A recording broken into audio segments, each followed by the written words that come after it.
siapa bunda yang mau tanya? Mau tanya angkat dulu tangannya tinggi-tinggi. Aku pilih ya, A. Boleh? Kakak yang di depan silakan, Kak. Assalamualaikum warahmatullahi wabarakatuh. Waalaikumsalam warahmatullahi wabarakatuh. Perkenalkan, nama saya Indri dari Bekasi. Saya bertemu suami saya di tahun 2021, Ustaz. Kami pacaran selama 2 tahun. Dia awalnya laki-laki yang baik, sampai saya percaya bahwa dia bakal jadi suami yang baik untuk saya. Cuman emang selama pacaran dia emang sudah bergonta-ganti pasangan, Ustadz. Tapi saya percaya setelah menikah dia akan berubah. Nah, pas saya hamil, suami saya tetap gak pernah berubah, selalu bergonta-ganti pasangan.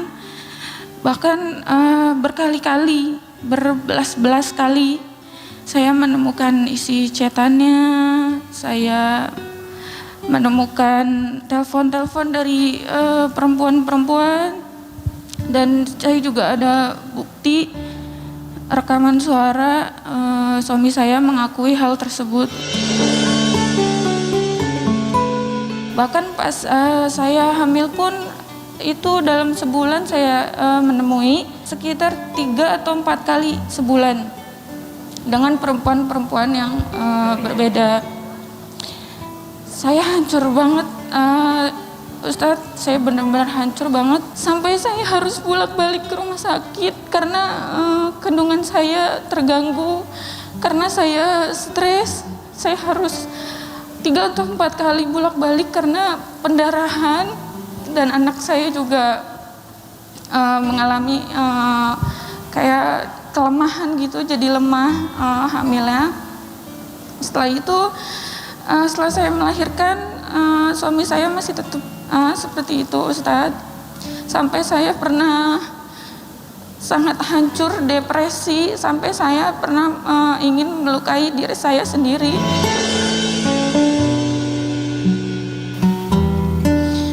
Dan setelah itu saya juga tidak pernah mendapatkan nafkah dari suami saya dari awal pernikahan. Saya tidak tahu gaji dia karena dia pernah bilang sama saya, katanya kalau istri tuh nggak boleh tahu gaji suami. Dari situ saya juga sempat berpisah, Ustadz, sempat berpisah pas anak saya umur 5 bulan. Pas anak saya umur 5 bulan saya berpisah. Saya berpisah sekitar 3 bulanan. Saya bekerja, saya mencari nafkah untuk anak saya. Karena pada saat saya berpisah sama dia, dia sama sekali nggak menafkahi anaknya. Dan dia juga nggak menanyai atau persoalan apapun tentang anak saya. Terus pas saya resign kerja, saya nggak mau menghubungi dia untuk minta bantu kebutuhan anak saya. Dari situ kita komunikasi kembali. Dan selama berkomunikasi kembali, lama-lama dia minta rujuk, Ustadz, kepada saya. Terus saya terima rujukan itu, saya mau memperbaiki rumah tangga saya lagi gitu, Pak Ustadz. Saya dengan tahu kelakuannya seperti itu, saya selalu bilang sama dia, udah stop gitu, jangan sampai dampaknya kena ke saya dan anak saya. Di tahun 2025, di tahun dimana saya merasa udah di titik hancur banget, Pak Ustadz. Karena awalnya itu saya mikir saya tuh salah skincare di muka saya. Ternyata saya sudah berobat kemanapun nggak sembuh. Terus saya akhirnya berobat, tes darah, saya tertular penyakit dari suami. Terus saya harus menjalani suntik berkali-kali. Terus anak saya juga harus dites darah karena dokter khawatir akan tertular juga. Tapi alhamdulillah anak saya nggak tertular, hanya saya doang. Alasan saya tuh sebenarnya untuk anak. Saya nggak mau anak saya broken home, dan karena saya dari anak broken home juga, anak tunggal broken home juga. Cuman pas Mei 2026 saya memutuskan untuk berpisah, Ustadz, karena saya sudah berdoa sama Allah. Saya terus berdoa sama Allah supaya saya selalu merayu Allah supaya suami saya berubah. Saya sudah di titik Allah tuh udah nunjukin semuanya gitu ke saya bahwa tidak ada perubahan sama sekali gitu.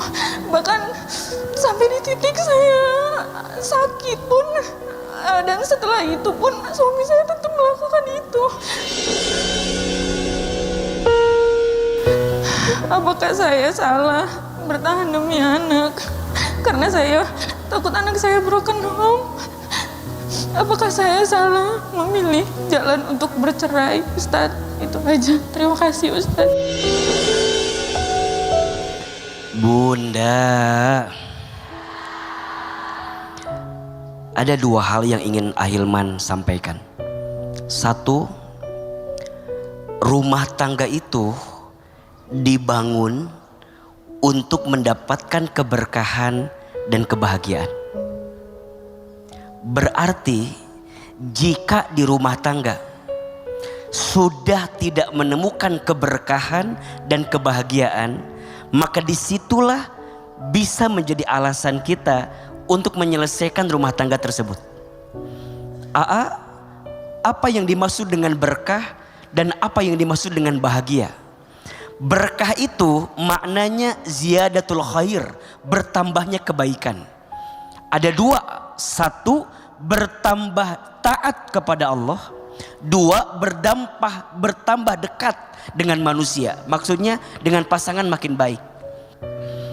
Maka ketika kakak bertanya apakah salah saya minta cerai, tidak salah kak, justru sudah seharusnya, apalagi berkali-kali.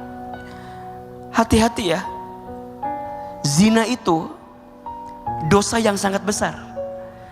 Bahkan perintah dalam Al-Quran, saking dahsyatnya dosa ini, Allah mengucapkannya tidak langsung jangan berzina, tapi wala taqrabuz zina, jangan mendekati zina. Dekat aja nggak boleh, apalagi melakukannya. Dan mohon maaf ya, untuk siapapun yang memilih jalan melampiaskan nafsunya dengan berzina, yang dirugikan bukan hanya diri kita yang melakukan, tapi saat di rumah ada istri juga punya dampak yang sangat besar.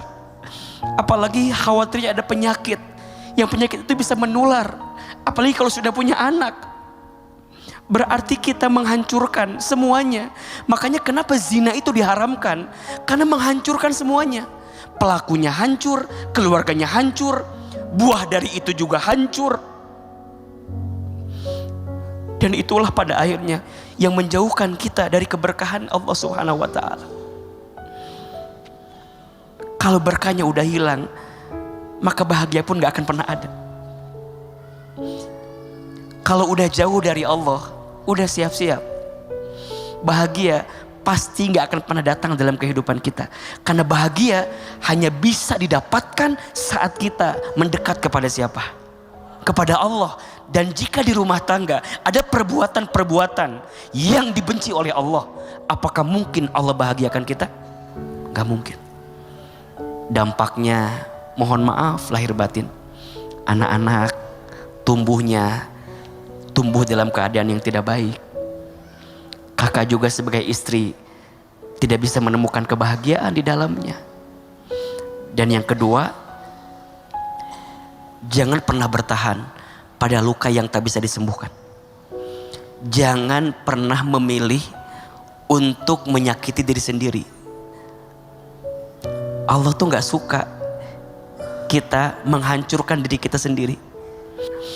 Jadi kakak, jangan sesali pilihanmu untuk berpisah. Karena jika merujuk apa yang tadi kakak sampaikan, pilihan kakak untuk pergi adalah pilihan terbaik. Pilihan kakak untuk melangkah, menemukan cahaya setelah terluka itu adalah pilihan terbaik. Setelah ini, yuk mulai lagi kehidupan baru. Yang gagal hanya rumah tanggamu, bukan hidupmu. Yang hancur hanya rencanamu, bukan masa depanmu.